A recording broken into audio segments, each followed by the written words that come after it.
Hey Raghunath, tell everyone about our Patreon community. Sure, Kaustubha. The Wisdom of the Sages Patreon community is an incredible online yoga resource. If you like the type of yoga wisdom and culture we share on the show, then our Patreon community is a great next step. This is a listener-supported podcast, and any level of sponsorship will unlock a wide range of live and archived classes, talks, and even workshops.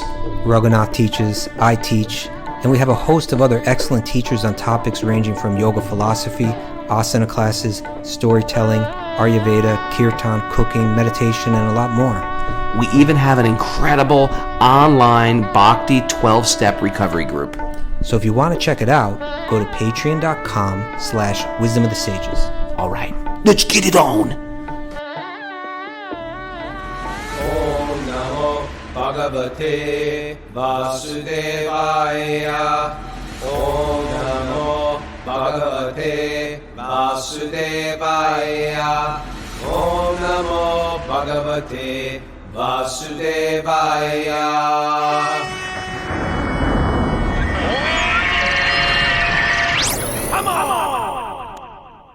Live from Super Soul Farm, this is Wisdom of the Sages, a daily yoga podcast with your host, Raghunath, and co-host and senior educator at the Bhakti Center, Kaustubha Das. Welcome to the show, and welcome to Makeover Monday. I'm so ready for a makeover, Kaustubha. Are you? Every Monday we do it. It's so good because it's sort of like I had a lot of lofty goals and they all fell apart. But you know what? It's Monday, and I'm going to just press restart. Yes. And you know what else? We've been in this very auspicious month on the Vedic lunar calendar of Purushottam. Happens every 4 years. It's been a very, very important month to practice your bhakti. I can't put my finger on why. That's what they say. It's a good month. But that month coming up next, is that on Halloween? Is that when the full moon is? Anyone know? Oh, you're asking when Kartik begins? It begins Friday. This Friday? That's what I believe so. We should double check that, but I'm pretty sure. Fact check that, Mara. When's that? She's our fact checker. But anyway, that begins a whole nother auspicious month. And I'm thinking, me and Mara were putting our transcendental brains together. We're thinking, maybe we should read even a half hour of Sweet Baby Krishna every day. Wouldn't that be a nice Kartik vow? Oh, yeah. Every day. Half hour of Sweet Baby Krishna. Every night? Okay. Yeah. We're getting, actually, maybe it's not Friday. I don't know. Yeah, the chat board's saying the 31st. Okay. Yeah, I think I got 31st I think it's Halloween. now, too. Halloween. Purushottam seems to be a long month. It's a long month. Yeah. All right, so we are on Canto 2, Chapter 5. Chapter 6. Chapter 6, Cause of All Causes. No. Purusha Sutta confirmed. Text 21. We got some good stuff for you today. Before we read, we chant these magical mantras. Narayanam namaskritya naram chaiva narottamam devim saraswatim vyasam tato jayamudiraye. Before reciting the Srimad-Bhagavatam, which is our very means of conquest, one should offer respectful obeisances to the Supreme Lord Narayan. Unto Narayan Rishi, the supermost human being, unto Mother Saraswati, the goddess of learning, and to Srila Vyasadeva, the author. Nasta prayeshva badreshu nityam bhagavat sevaya bhagavati uttama shloke bhaktir bhavati naishtiki. By regular attendance in classes in the Bhagavatam and by rendering service to the pure devotee, all that is troublesome to the heart is almost completely destroyed, and loving service to the personality of Godhead, who is praised with transcendental songs, is established as an irrevocable fact. Om Jnana Tamarandasya Jnananjana Salakaya Chakshurun Madatam Yena Tasmai Shri Gurave Namaha. Got your microphone in front of you, Raghunath? Here we go. How about that? Yeah, but you're gonna turn. You turn towards it, but then you gotta turn. You gotta keep it in front of you. All right. I'm gonna put this. Should I just hold it like a Frank You don't have Sinatra? to hold it. You just gotta get it in front of you. So. All right. How about that? Better. All right. Hey, so anyway, if you missed yesterday's show we had a great soul on the show named Indradyumna Swami. You can look for that if you haven't heard it yet. You want to comment on that at all, Kaustubha? I was just, wonderful to be in his association, wonderful to hear, just a person who's, what our theme today is kind of, it has to do with how it's peace and happiness, contentment is found through reconnecting with that divine source, right? And he's just a person in my eyes, that's his life. That's all he's done. It's like there's no other interest, it's just full. And it just kind of, it shows in everything, just everything about him. Yeah, it really shows. He's got a great heart. He's a great soul. Love being around him. That was a real honor for me. He's been a big influence on myself, my family, my kids. Yeah. And hey, maybe, I was going to say before we jump into it, maybe Mary should share what's happening on Patreon this week. Right? Sure. That should be a Monday thing, right? That's a good idea. Today specifically, we have Claire Weatherly teaching at 10 a.m. Claire Weatherly. And a Bhakti recovery group meeting at 1 p.m. today. And then, let's see, we have asana classes Tuesday, Wednesday, Thursday. And then on Friday, Danya Rico is going to do that special workshop for 21st century relationships. And that's about, Friday at 2 p.m. And we have Sweet Baby Krishna tomorrow night with Raghu at 8 p.m. Tomorrow night. Gotcha. Did I get everything? That's it. That's great. If you'd like to check that out, it's patreon.com/wisdom of the sages. You make some monthly donation and then you're in that Patreon party tribe. Okay. Text 21. By his energies, the all-pervading personality of Godhead is thus comprehensively the master in the activities of controlling and in devotional service. He is the ultimate master of both nescience and factual knowledge of all situations. So when we spoke, we're picking up from where we were last Friday. What's going on? Bring me back. I'm got like Monday morning brain fog. Okay. So again, this whole chapter is Narada speaking to his, or rather Brahma speaking to his son Narada, asking questions, answering questions about creation.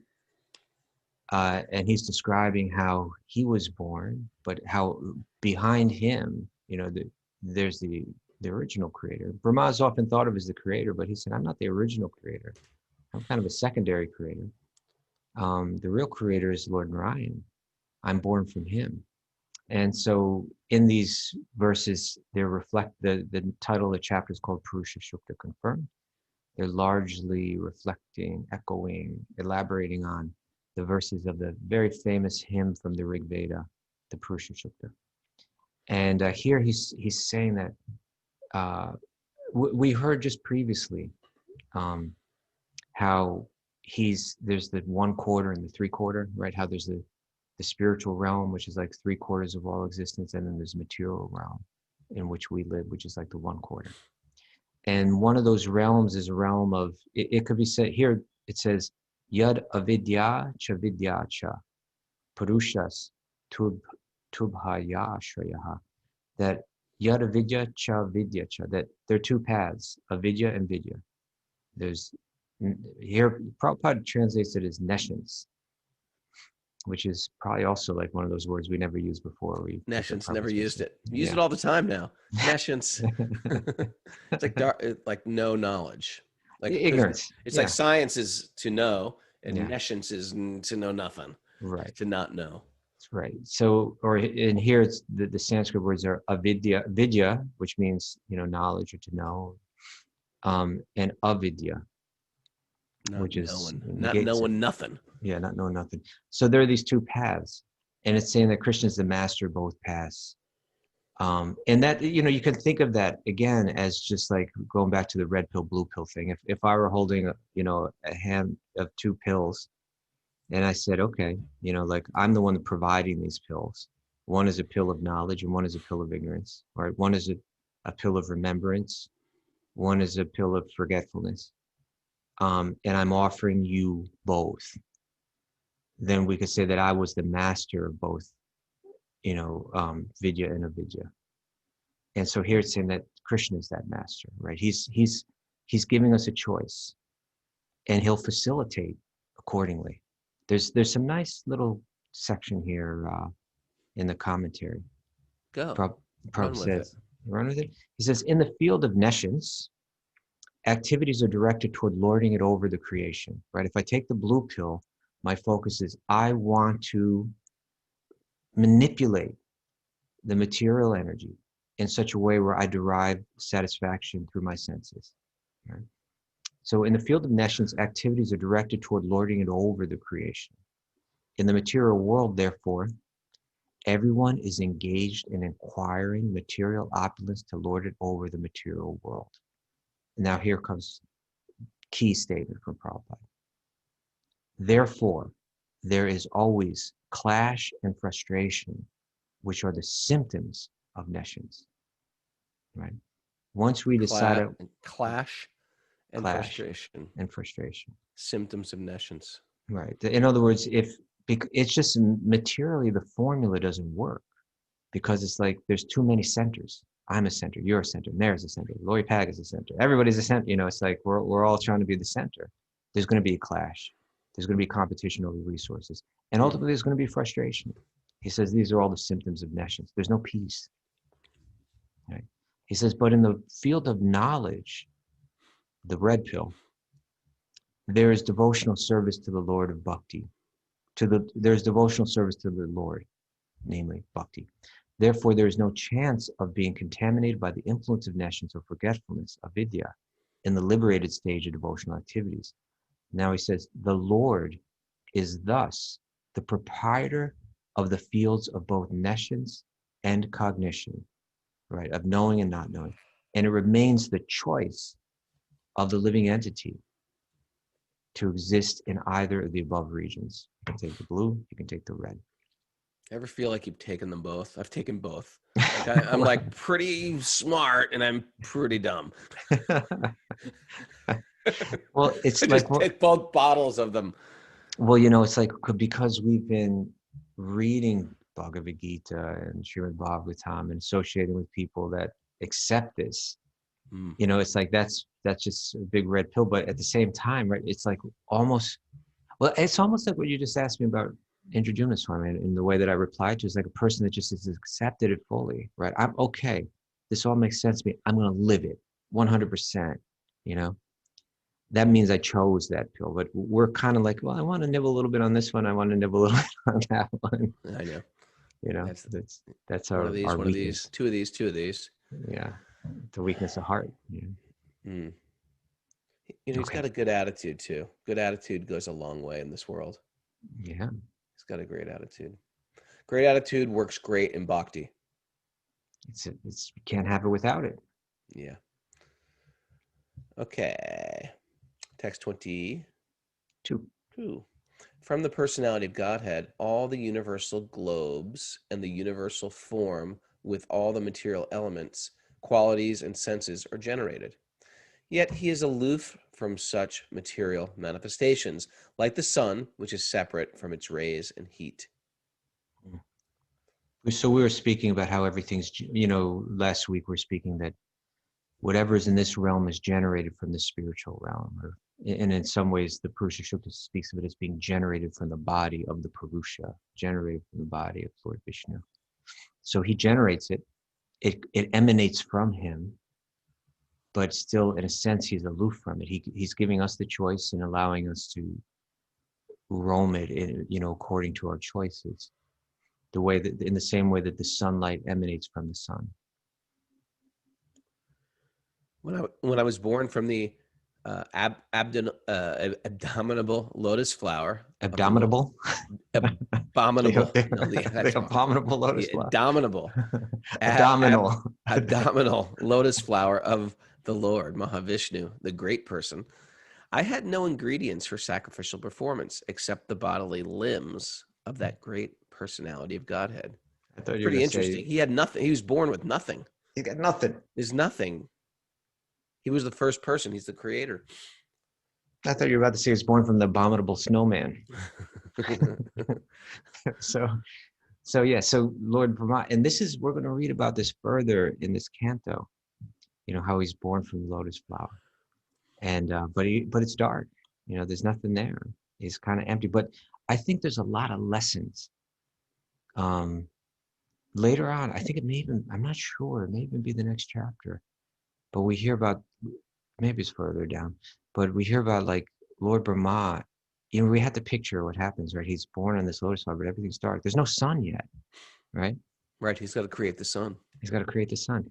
And he's wondering, what am I meant to do? And then he's searching out, what is my source? Where does it come from? He's going down the stem, trying to find, you know, but even then he can't find anything.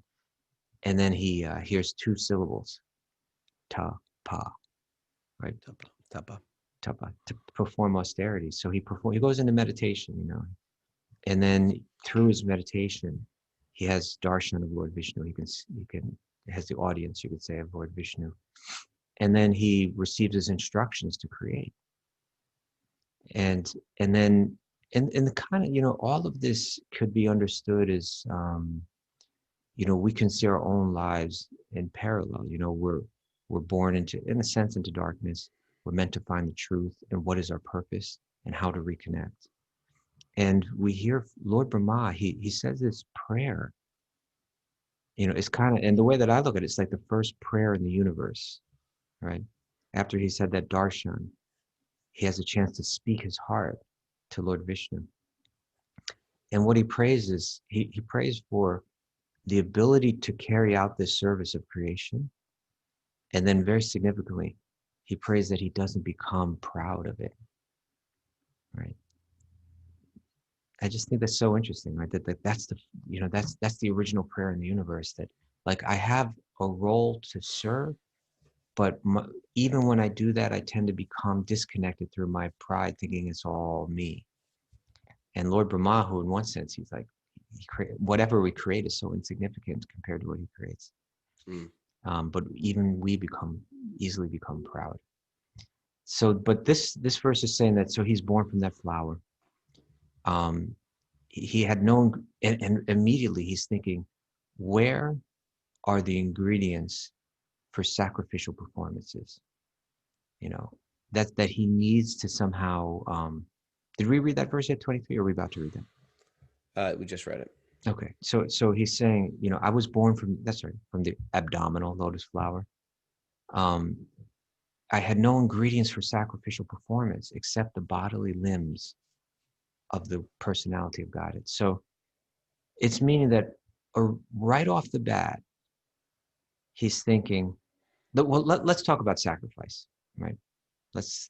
It's a confusing word because Yeah. we don't use it that much in our culture, except if it's something like, you know, either Catholic sacrament or sacrifice means, I go right to like some Tarzan movie or no, more like one of these like black magic, sacrifice a chicken. Yeah, I don't think when you think of it we in use a the word religious a lot. context. Yeah, we use the word a lot, but or human sacrifice. I think some Aztec human sacrifice, but oftentimes it's a ritual. It's a spiritual ritual. Well, I mean, there's many other ways that we use the word sacrifice. Like, you know, I need to sacrifice my time for this, or I need to, you know, or even like in baseball, right? There's Yeah, like I go right to Santeria. But, especially when it's talked about in a religious context. This isn't that. This type of sacrifice is a ritual, you know.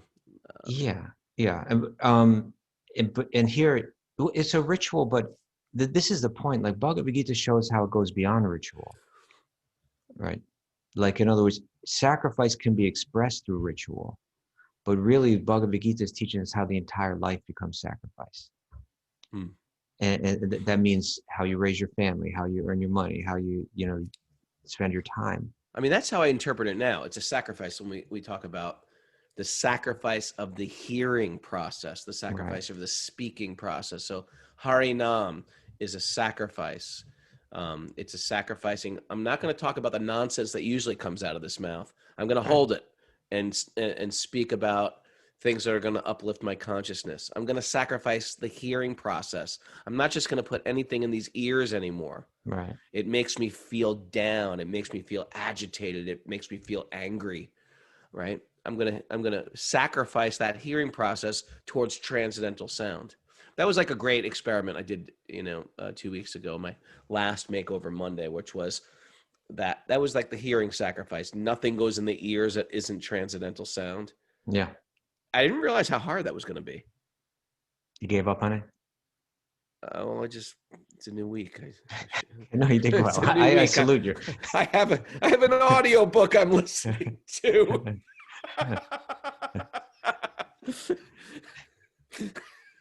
But that's what it was. It was just like I'd only put in Mahabharata, Ramayana, or Srimad-Bhagavatam in the ears, or Krishna book.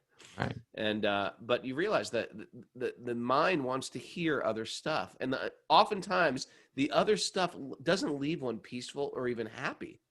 Well, that's the lesson. Yet you're intrigued by it. Yeah. What's going on in the world? Well, just like it's, again, you eat a big bag of potato chips, it feels good as you start. It's Doritos of the ears. Nacho cheese of the ears. But yeah, as you go on, you just feel, isn't that a blessing though? That like you can begin to get it. That I think that's a great, like, in other words, like say you just indulge in some kind of listening to stuff that just really has no real benefit to it. And at a certain point, you begin to feel crummy. And then you tie the two together, right? It's just, it's like snacking, all day snacking. No one feels good snacking. Right. Do they? So now, Prabhupada, later on down, in the later purport to text 28, he's going to give a definition for the word sacrifice. He's going to say the word sacrifice suggests. He says it suggests dedication of one's own interests for satisfaction of a second person. Oh, that's a nice way to put it. Yeah, sacrifice. I mean, another way we said we believe that, maybe Mary can look this up, but that it comes from the Latin, it's connected to like sacred. Right, or Sacramento. Sacrament, like that. I never thought about that. Sacramento. It's a great name now. You see? Yeah, do you know some people named Sacramento? No, but I'm thinking of the city, Sacramento. Oh, sure. Okay, so again, that was a huge breakthrough for me, Sacramento. It's all clicking now. So the word sacrifice suggests dedication of one's own interest for the satisfaction of the second person. And what we're going to find is that this universe, because these are the kind of things that Bhagavatam is trying to help us tie together, that this universe and our role in it, our place in it, is largely defined by sacrifice. That we come in, and this is the red pill, blue pill. If we take the blue pill, I want to try a particular formula wherein I will find happiness without dedicating my interest to a second person, out of love. Rather, I want to make my interest primary, and I want the world to revolve around me. Or there's the red pill that says, I believe that happiness can be found through selflessness, right? Through sacrifice. Now, the rituals of sacrifice, the rituals exist. They're designed when they're well designed. They're designed to help our mind understand something, to deeply impress something within our mind. And therefore, rituals are often done on a daily basis, because when something's done over a period of a long time without interruption, it becomes firmly rooted. That's a principle from Yoga Sutras. So here we're hearing Brahma speak about sacrifice. He's saying, I need the ingredients to perform sacrifice. I need to reconnect with that divine source, right? I'm in this dark universe, and my first order of business is to figure out how am I going to reconnect with that source, and I'm going to do it through sacrifice, because sacrifice brings my mind. Really, it's all about reconnecting the mind. And so sacrifice reconnects my mind to God, right? There's a nice commentary to this verse. Maybe we should dive in. You want to read, Rowan? Sure. We're on 24. 23. Lord Brahma, the creator of the cosmic manifestation, is known as Svayambhu, or one who is born without a father. Hold that And microphone in front of you, Raghunath. it's like right on my lips, Is practically. it? Yeah. Okay, I don't know. Maybe it's just me. I could. Next step is I can have it in my mouth. There you go. Okay. Lord Brahma, the creator of the cosmic manifestation, is known as Svayambhu, or one who is born without a father and mother. Pretty interesting. The general process is that a living creature is born out of the sex combination of the male father and the female mother. But Brahma, the firstborn living being, is born out of abdominal lotus flower of Lord Mahavishnu, who is the plenary expansion of Lord Krishna. The abdominal, why can't I say that? Lotus flower is part of the Lord's bodily limbs, and Brahma is born out of the lotus flower. Therefore, Lord Brahma is also a part of the Lord's body. Brahma, after his appearance in the gigantic hollow of the universe, saw darkness and nothing else. He felt perplexity, and from his heart, he was inspired by the Lord to undergo austerity, thereby acquiring the ingredients for sacrificial performances. You know, it's almost like the baby turtles. Mhm. They like instinctually want to run to the sea for their lives. Yes. Lord Brahma instinctually calls out for tapas. You know, and of course, that sentence that we just read alludes to the very first verse of Bhagavad-gita. You know, Tene Brahma Hridaya Adhikavaya, that he inspired Lord Brahma within the heart. But there was nothing besides the two of them, namely the personality of Mahavishnu and Brahma himself, born of the bodily part of the Lord. For sacrificial performances, many ingredients were in need, especially animals. The animal sacrifice is never meant for killing the animal, but for achieving the successful result of the sacrifice. The animal offered in the sacrificial fire is, so to speak, destroyed, but the next moment is given a new life by dint of Vedic hymns chanted by the expert priest. Okay, so sometimes you hear about this. Read the next sentence. Animal rights activists on ding, ding, ding. Yeah, the next sentence helps it's clarify. not that. When such an expert priest is not available, the animal sacrifice in the fire of the sacrificial altar is forbidden. Don't do it. So yeah, Unless so the if idea you're thinking is, about having an animal sacrifice anytime soon, it's only if you have the mystic ability to bring that animal immediately back to life with a better body. right, and you would witness that, you would see it. Yeah. Yeah. Thus, the cosmic order was created by Brahma himself. Also, did I miss something? It's forbidden. Thus, Brahma created. Yeah. Even created the sacrificial ingredients out of the bodily limbs of Garbhodakshayi Vishnu, which means that the cosmic order was created by Brahma himself. The cosmic order, in other words, the order is kind of designed around sacrifice, right? It's like Brahma is showing right from the beginning that the Bhagavad-gita speaks about this in 3rd chapter as well.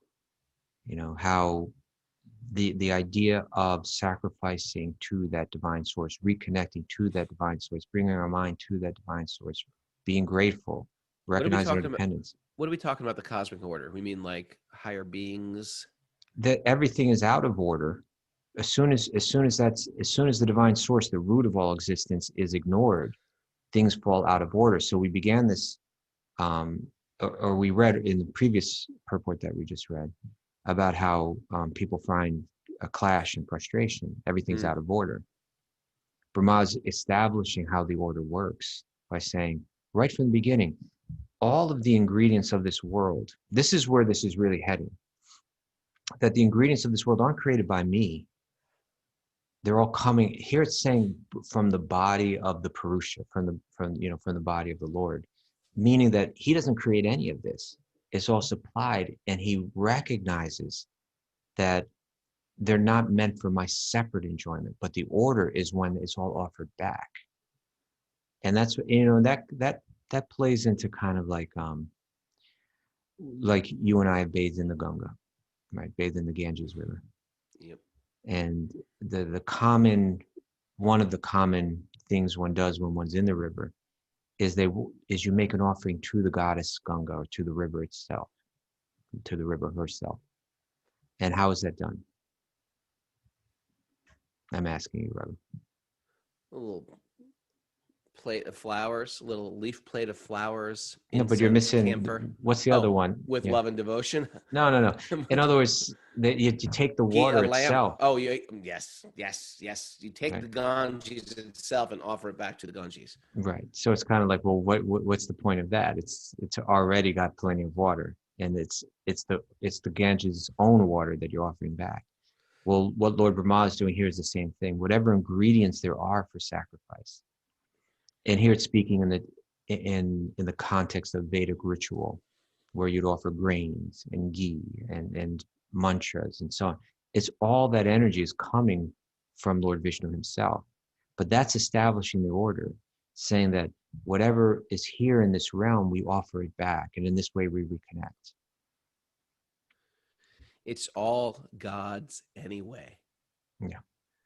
Everything that we have, that we're proud of, that our ability to create things, it's all God's anyway. So we just offer it back. Secondhand gods, back to shelter lyrics. It always comes back to a shelter lyric. Secondhand gods, that's all we are, not creating, manipulating, and leaving the scars, robbing from the earth, stealing from the trees, not out of need, but greed and false prestige. But it's all yours. What can we own? Not family, property. It's all on loan. But our miserly minds of I, me, and mine fight in wars for what's not ours. So here's my plea for Sharanagati. Yeah, and so it's Brahma demonstrating that if we want happiness, if we want peace, we need to reconnect. And you reconnect by not getting confused and trying to manipulate this material energy and enjoy it separately, but by reconnecting. Why don't we finish this purport, or this paragraph? Also, nothing is created out of nothing. Oh, no. Thus Brahma created. Thus Brahma created even the sacrificial ingredients out of the bodily limbs of Garbhodakshayi Vishnu, which means that the cosmic order was created by Brahma himself. Also, nothing is created out of nothing, but everything is created from the person of the Lord. The Lord says in the Gita 10:8, Aham sarvasya prabhavo, vata sarvam pravartate. Everything is made from my bodily limbs, and I am therefore the original source of all creations. Yeah. So if Prabhupada says here, he says also, take note of this, he says, nothing is created out of nothing. Right? He's saying everything is created from the person of the Lord. Now, to me, there's a whole lot in that statement. Like, just in terms of, like, say, many of the, what's proposed by many modern scientists, right? That this all came out of nothing. Something came from nothing. That it all came out of nothing, that it has no meaning, it has no, that it's just a random, that this entire thing is just somehow randomly happened. Since when in your life have you ever gotten something from nothing? It doesn't work that way. But the point is this, that if I want to thoroughly embrace the idea that my happiness will be found without sacrifice, without if I want to put myself in the center, if that's the equation that I want to use, then it will be helpful for me to think that there's nobody that created all this. Because as soon as I accept that idea, then my indebtedness immediately arises. Good point. That's a great point. Your indebtedness immediately rises, meaning you have gratitude immediately. Brahma is immediately feeling indebted, right? He's immediately feeling, okay, you've created me, you've created the circumstance. How do I reconnect with you? How do I take your energy, and rather than ignore you and enjoy it on my own, attempt to enjoy it on my own, I return it to you and feel connected to you, my source. And so the rituals of sacrifice are meant to help illustrate that, or meant to help us contemplate that, realize that. And it's happening right from the beginning. And when it's talking about this cosmic order, it's really saying that just understand there's a principle at play here. That when there's nescience, and then there's knowledge, avidya and vidya, red pill, blue pill, or blue pill, red pill. And Brahma is establishing this right from the beginning. And it's just, Prabhupada quoted an important verse here from the Bhagavad-gita, aham sarvasya prabhavo, matar sabam pavartate, iti matva bhajanti mam buddha bhava samanvitaha. That Krishna says, I'm the source, right? It's all coming from his body in a sense. I'm the source of all spiritual and material worlds. Everything emanates from me. Now this next two lines, is so important. That the wise, those who are wise, those who aren't in nescience, those who have taken the red pill, those who are seeing things as they are, the wise who perfectly know this, engage in my devotional service. They engage in sacrifice, right? They engage, how did Prabhupada define it again? He said, the word sacrifice suggests dedication of one's own interest for the satisfaction of a second person. So the wise who know this engage in sacrifice. They engage in my devotional service. And then it says, and they worship me. And it doesn't just say they worship me begrudgingly. They worship me because they have to. They worship me because they got the short end of the stick. It says they worship me with all their hearts, with bhava, right? The Buddha, the learned, the wise, bhava samanvitaha, with great attention, with great bhava, with great love, with great devotion. They worship me with all their hearts. And that's if we just understand that, if we just get it, that it's our friend, it's our dearest friend, it's our closest friend, then that idea of sacrifice, our conception of sacrifice, our conception of selflessness, it can transform from a begrudging idea to actually, no, that is where my happiness is derived. That's where the greatest, just like one loves a lover, one loves a child, right? One loves a friend, that you want to sacrifice for the pleasure, and you find your pleasure in that is the cosmic order, right? And you know what verse this reminds me of? Also another verse from Gita. What? 529. Hisham Sparsha Jaboga. No. Is that 520? Oh no. That's the peace formula. 529. That's right. Bhoktaram. Bhoktaram yagit tapasam sarva loka maheshwaram. Suridar sarva bhutanam.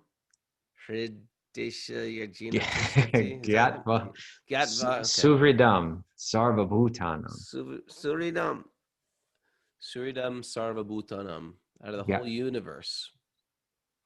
Gyatvam. Suridam. You are the best. You are the friend of the entire universe. Suridam. That's right. Suridam. Well, let's go through them. It's Gyatva Mam Shantim Richati. The Prabhupada called this verse the peace formula. It says, Bhoktaram Yagna Tapasam. So we're talking about yagna. We're talking about sacrifice. And he says, now this may sound, like this is the hard pill to swallow, right? Krishna says, a person in full consciousness of me, knowing me to be Bhoktaram Yagna Tapasam, knowing me to be the ultimate beneficiary of all sacrifices and austerities. That, in other words, it's all meant to be given to me, saying, right? When someone says that, they feel like, hold it, man, like, why is this person demanding that I sacrifice for them? And then he says, and, if this may make it sound even, a little harder to swallow, the supreme lord of all planets and demigods, right? Sarvaloka, all the universe is Maheshwaram. He's not only the Ishvara, the controller, but he's the Maheshwaram. He's the Maha Ishvaram. He's the great controller of it. He's the controller behind all the other controllers. This is the last verse from the 5th chapter of the Gita. Yeah, 529. Good verse to learn. But then this is the attitude that it needs to be understood. But Suridam, Sarva Bhutanam. That Sarva means all, and Bhutanam means all the people, all the living entities. He's the Suridam. He's that very dear, close, loving friend. He's your best buddy. Who's your best buddy? Krishna's your best buddy. Suridam Sarva Bhutanam. Yeah. Right? Suridam Sarva Bhutanam. Now, that is what we just need to recover, understand, and feel it. Feel it. I was sharing with you, that some weeks ago, I took up that Makeover Monday of reading a chapter of Gita every day. Nice. And as I read it, I just feel I'm more and more, as I'm growing older now, as I'm more familiar with it, as I'm hopefully a little wiser and hopefully receiving more and more blessings from the great souls. As I read the words from Bhagavad-gita, they speak to me like a friend, like the closest friend. And it's saying that if one comes to that idea that this is my friend, naturally, I want to please them. That's how I find happiness. Naturally, I want to serve them, because they're so close and so dear and so kind. And then gyatva mam shantam richati, knowing me as that gyatva mam. When you know me in that way, shantam richati, one achieves peace, right? Peace, Prabhupada says, peace from the pangs of material miseries. That's the only formula. We don't find that peace by running away. We only find it through reconnecting, no matter how hard we try. If you can just jump back for a second, that Yeah. the sacrifice, we're making the sacrifice towards Vishnu. The idea is that anything we do in this world, we're sacrificing. Any type of endeavor we do, there's a sacrifice in work, a sacrifice in learning, in whatever field you're learning in, sacrifice in raising a family. There's just having a body means sacrifice time. And the idea is that the sacrifice is ultimately directed. You're just rechanneling the same sacrifice towards Lord Vishnu. Doesn't mean you're not going to have a family or have an education or have a job, but we're just tying it in with Lord Vishnu. And the idea here is that if you don't, you will feel disconnected, even in the good way. Like raising a family is not an evil thing; it's a good thing. But if it's divorced from a connection with Source, you'll feel a little empty. You'll feel a little disconnected. Why? Because we are spiritual beings, and we can't forget that original identity. It's like they say that it's like watering the leaves of the tree. Watering the roots of the tree. Every leaf becomes satisfied. So we have different parts of our consciousness, of our mind, of our intellect that need to be stimulated and satisfied. To the degree we water the roots of it, meaning we're actually directing that hardship or that endeavor or that work towards the roots, towards Lord Vishnu, every facet of our life becomes satiated. I can't just water the leaves of the tree. It's not going to work. My great relationship with my kids, it's going to be connected spiritually, not just fun stuff. My great relationship with my spouse will be connected in a spiritual way. My great relationship with my workplace, it should have I should have some concept, and it might not be very connected. You might not have a partner that's spiritual at all, but you have to create, at least in your mind, a bridge to how it is created, how it is connected, rather. How your role in like that relationship. You like where I'm going with this? Of course, yeah, definitely. In other words, yes, say even your spouse doesn't really share these ideas, still your role in relation to your spouse, you understand in connection with that divine source. Sure. So the sacrifice is going to happen anyway, but if we can create, as bhaktas, what is that bridge that's going to connect it? Now, sometimes you might have a kid who's very spiritual, or a spouse that's very spiritual, or a workplace that's incredibly spiritual. And that's an easy bridge to create. It's already right there. But when they are separated, that's when you really got to think, how does this connect to spirit? How does this person in my life who's not interested whatsoever, how can I connect it to spirit?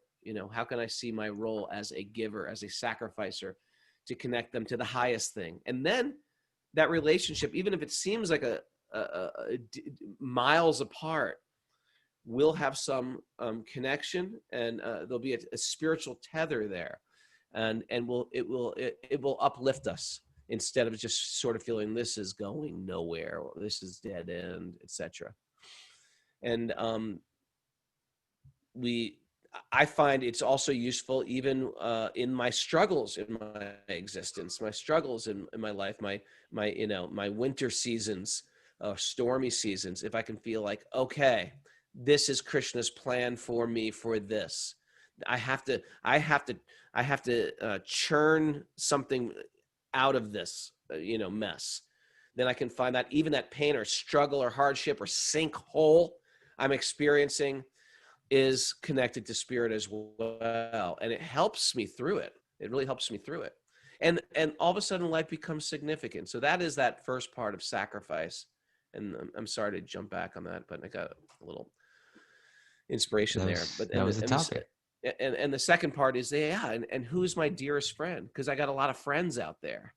Some friends let me down and broke my heart or stabbed me in the back. Who is the friend that doesn't let you down? Who's always got your back? And that's Sri Krishna. And we understand that humans, even in their greatest way, are fallible. Lovers are fallible. People are a little broken. They're a little traumatized, a little dented, and they may not live to everything I want them to be or my expectations of them. Krishna will never let me down.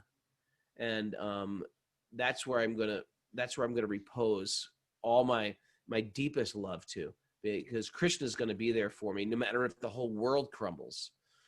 And that's number 2 of this verse. The 3 things that Prabhupada was saying, if you want peace in this world. The first one, that sacrifice. The second one, Krishna is the third, the greatest of all my friends. And the third one, Kaustubha? That was the third. No. He's the ultimate beneficiary of all sacrifices and austerities. Yes. The supreme lord of all planets and demigods. And the benefactor and well-wisher, the friend of every living entity. Is that okay? Is that what you're looking for? Hold on a second. Krishna, I want you to rewrite that verse to make it. Yes. Make it the second one. Make it the second one. How did I do that? Okay. Text 24. Text 24. You're the root of creation and okay. For performing sacrificial ceremonies, one requires sacrificial ingredients such as flowers, leaves, and straw, along with sacrificial altar and a suitable time. Springtime, it says. 25. Other requirements are utensils, grains, clarified butter, honey, gold, earth, water, the Rig Veda, the Yajur Veda, and the Sama Veda, and the 4 priests to perform sacrifice.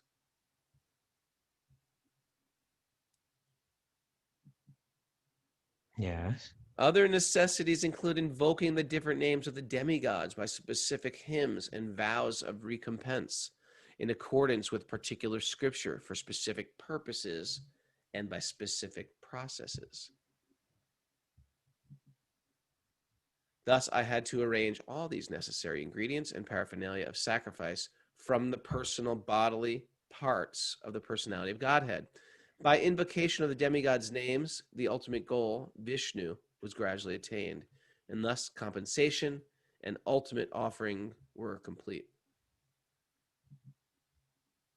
Thus, I created the ingredients and paraphernalia for offering sacrifice out of the parts of the body of the Supreme Lord, the enjoyer of the sacrifice, and I performed the sacrifice to satisfy the Lord. This is basically Mara's life. She's taking ingredients from the earth, right? She's taking cabbage, cauliflower, broccoli, various herbs, right? And then she's arranging them in order and then offering them back. She cooks with an intention as a meditation and offering. Mm-hmm. But it's not her. She didn't create the cauliflower. She planted the seed and she watered it. Big deal. It just comes out a cauliflower. And then she chops it up, does her thing. We're secondhand gods. We're secondhand creators. We take that creation that's already been given to us, right? Like suppose I'm an expert craftsman. I make furniture. Big deal. You can't just make it out of nothing. You're using the trees that have been gifted to you, the cherry, the pine, right? And then you recreate it, and then it's your offering. So to the degree that we create an offering, then the work, which has to be done anyway, I have to sacrifice my time to cook my food, to feed my body.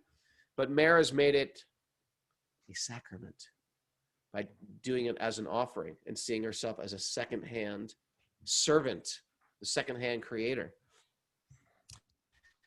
Some nice creations come out of that kitchen. Yeah. One of my favorites She's like is a little Brahma herself. The vegan sushi. It's like beautiful Vegan creation. Sushi. I think she's making vegan meatballs this weekend. Okay. Is that what we're having? What are we having for the Wisdom of Sages retreat? Whatever you'd like me to make, Raghu. Oh, look at that. Oh, You want to go to the next verse? Yeah, let's read through 30. You want to read the purport of that? Oh. Prabhupada does that translation here. Where, what? Bhakti-yogi yogi tapasam. In 28? In 28. Okay. We're on the same page. Isn't All that great when right. you feel like you're on the same page with Prabhupada?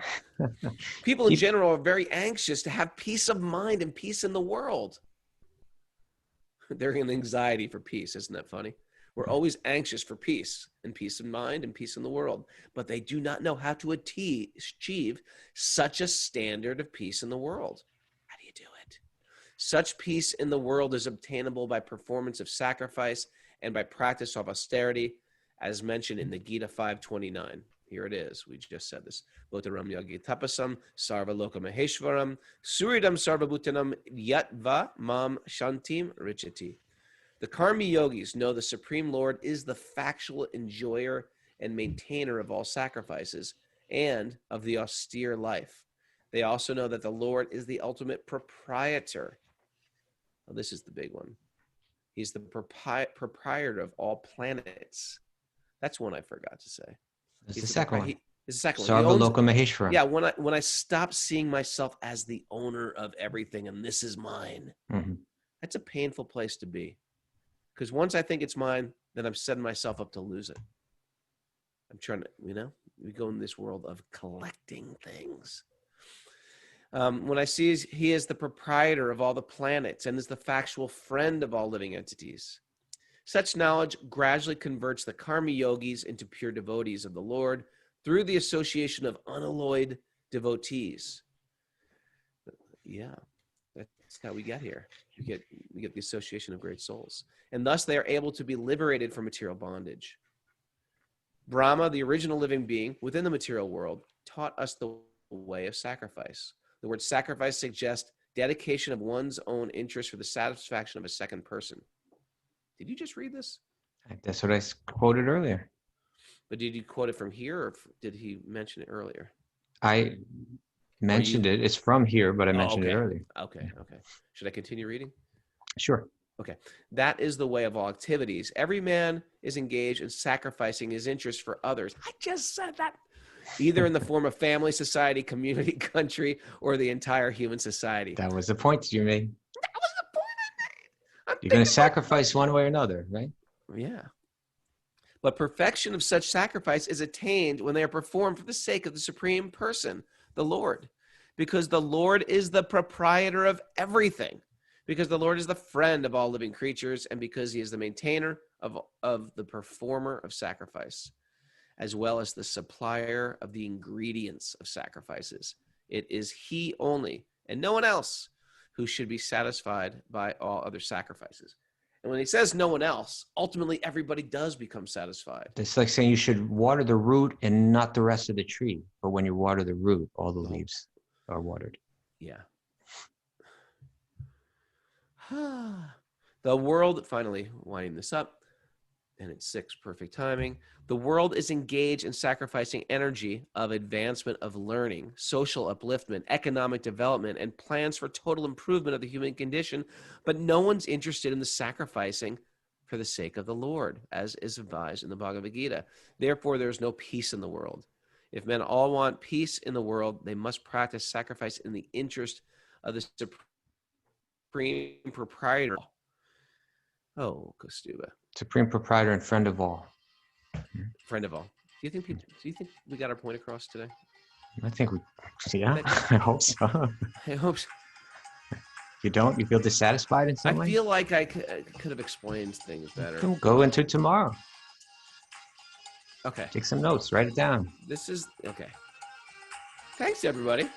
Thanks, everybody, for this sharing Monday morning with me. First thing in the morning.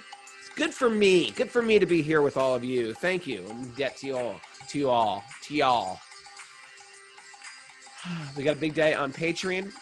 We got a big Makeover Monday. Hey, everybody post your Makeover Monday things to the Makeover Monday channel on the Discord thread. It inspires us to see what you're adding to your life, what you want to let go of in your life a little bit. And we take it 1 week at a time. 1 week at a time, we try our best. We try to raise the standard, raise our bar, and so we can have a more connected week. Thanks for everybody. We had over 100 people on Patreon today. I mean, on Zoom today. Thanks to all the others out there. Other people, if you want to join us, come join us. Join the little Zoom party we have every morning. Email Mara at wisdomofthesages108@gmail.com. I've got nothing else to say. So I'm just going Don't to have to say anything more.